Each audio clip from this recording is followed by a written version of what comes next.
ସକାଳୁ ନିତ୍ୟକର୍ମ ସରିଲା ପରେ ଚଉରାରେ ଟିକେ ମୁଣ୍ଡିଆଟି ମାରିଦେଇ ଆସିଗଲି ଠାକୁର ଘରକୁ। ଠାକୁର ଘରେ ବି ଟିକେ ମୁଣ୍ଡିଆ ମାରିଦେଇ ଲାଗି ପଡ଼ିଲି କାମଧନ୍ଦା ଦେହରେ। ଝିଅ ଆଣିଥିଲା ଆଜି କଉ ମାଛକୁ ଚିଙ୍ଗୁଡ଼ି ମାଛ, ତା ଦେହରେ ଲେମ୍ବୁ, ଲୁଣ, ହଳଦୀ ଗୁଣ୍ଡ, ଲଙ୍କା ଗୁଣ୍ଡ ଗୁଳେଇ ମ୍ୟାରିନେଟ୍ କରି ରଖିଦେଲି। ଆଜି ଜଳଖିଆ ବି ଘରେ କିଛି କରିନି। ଝିଅ ନେଇ ଆସିଲା କିଣିକି ଦୋସା, ଚଣା ତରକାରୀ, ଚଟଣି ସବୁ, ତାକୁ ଟିକେ ମଉସାଙ୍କୁ ଦେଇଦେଲି ଖାଇବା ପାଇଁ। ମଉସା ଖାଇସାରିଲା ପରେ ମୁଁ ମଧ୍ୟ ଖାଇଦେଲି। ଖାଇଦେଇକି ଡାଲି ବସେଇଥିଲି, ତାକୁ ଟିକେ ଫୁଟଣ କରିଦେଲି। ଫୁଟଣ କରିସାରିଲା ପରେ ଚାହା ଟିକେ ଧରିକି ବସି ପଡ଼ିଲି ପିଇବା ପାଇଁ।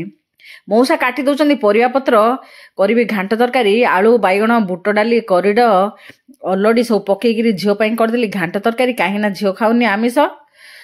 ଘାଣ୍ଟ ତରକାରୀଟି ସାଇଡ଼ ଗ୍ୟାସକୁ ବାହାର କରିଦେଇ ମାଛଟାକୁ ମସଲା ଟିକେ ବାଟି ତା ଦେହରେ ବେସନ ଟିକେ ସବୁ ଗୁଳାଗୁଳି କରିଦେଲି।